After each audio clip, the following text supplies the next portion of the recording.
और इंटरनेट के ज़माने में लोग किताबों से दूर हुए तो हिसार में पढ़ने का शौक़ एक बार फिर से जागने के लिए हिसार शहर के सभी कम्युनिटी सेंटर्स में लाइब्रेरी की शुरुआत की जा रही है। लड़कियों और गरीब बच्चों के लिए सुविधा मुफ्त रहेगी। हिसार में इस खबर से जुड़ी जानकारी हमारे सहयोगी महेश कुमार की। डिजिटल भारत में जमाना डिजिटल हुआ तो लोगों ने इंटरनेट का दामन थाम लिया, लेकिन उसके साथ ही किताबों से दूरी लोग कायम करते चले गए। इंटरनेट की रफ्तार बढ़ने के साथ ही लोगों ने वाईफाई और इंटरनेट के पीछे इस तरीके से दौड़ लगानी शुरू कर दी कि किताबें कहीं पीछे छूटती नजर आई। अब पढ़ने का वही शौक एक बार फिर से कायम करने के मकसद से हिसार के तमाम कम्युनिटी सेंटर्स में लाइब्रेरी की शुरुआत की जा रही है और इसी पर बातचीत के लिए हमारे साथ इस वक्त मौजूद हैं हिसार के मेयर गौतम सरदाना। मुझे बताइए कि इंटरनेट की रफ्तार बढ़ती गई तो लोगों ने टैब और मोबाइल के जरिए इंटरनेट सर्फिंग स्टार्ट कर दी। किताबों से कहीं ना कहीं लोग दूर होते चले गए। अब पढ़ने का शौक एक बार फिर से कायम करने के मकसद से लाइब्रेरीज बड़ी तादाद में तैयार की जा रही हैं। देखिए, किताबों का जो पढ़ाई का ट्रेंड है वो हिसार में तो अभी भी किताबों से बच्चे पढ़ते हैं और ऐसी लाइब्रेरियां प्राइवेट लोग खोलते जा रहे थे और जो मध्यम वर्गीय और गरीब परिवार के बच्चे हैं उनको एक पढ़ाई का माहौल नहीं मिलता था। उन्हीं के पढ़ाई का एक माहौल मिले, हमने यहाँ पे लड़कियों के लिए फ्री जो यहाँ सुविधा दी है और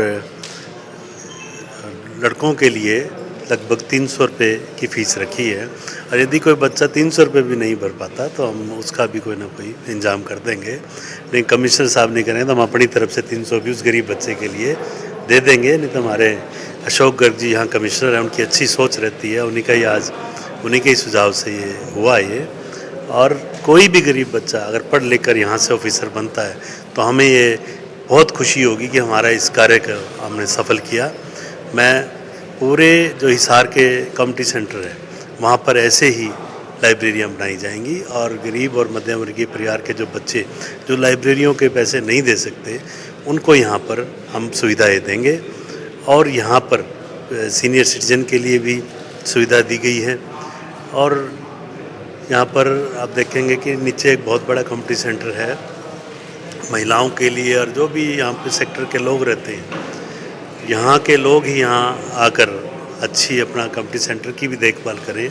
ऐसी कमेटियों का गठन भी किया जाए। हिसार नगर निगम के कमिश्नर भी इस वक्त हमारे साथ मौजूद हैं। सर, मुझे बताइए कि संसाधनों का जो व्यवस्था है वो किस तरीके से की जाएगी और किस तरीके से इन लाइब्रेरीज को आप अपग्रेड करेंगे, तमाम संसाधन किस तरीके से जुटाए जाने हैं? देखिए, अभी ये पहली लाइब्रेरी है निगम की तरफ से जो कम्युनिटी सेंटर में बनाई गई है। इससे पहले जो लाइब्रेरीज हैं वो तो लाइब्रेरी भवनों में काम कर रही हैं। तो आपने देखा होगा कि शहर में बच्चों को रीडिंग रूम्स की बड़ी ज़रूरत रहती है और 1500 रुपये 2000 रुपये दे के वो रीडिंग रूम किराए पे लेते हैं। गरीब बच्चे भी होते हैं जो इतनी अफोर्ड नहीं कर सकते, तो उनके लिए हमने लड़कियों के लिए फ्री और लड़कों के लिए 300 रुपये मात्र एक महीने की फ़ीस रखी है। और इसके अलावा जो इतना भी अफोर्ड नहीं कर पाएंगे, जैसे मेयर साहब ने कहा, BPL परिवारों को, BPL परिवार के लड़कों के लिए फ्री करते हैं।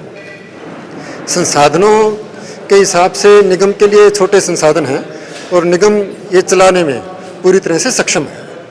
चलिए, साफ तौर से बात कही जा सकती है कि तमाम लाइब्रेरीज में सुविधाओं को जुटाने का काम हिसार नगर निगम की तरफ से किया जाएगा। गरीब बच्चों को पढ़ने की सुविधा पूरी तरह मुफ्त रहेगी, लड़कियों के लिए पूरी तरह मुफ्त रहेगी, लेकिन लड़कों के लिए 300 रुपये महीना की जो पेमेंट है वो यहाँ पर रखी गई है। सहयोगी कमल के साथ doctor Mahesh Kumar, total news, Hisar.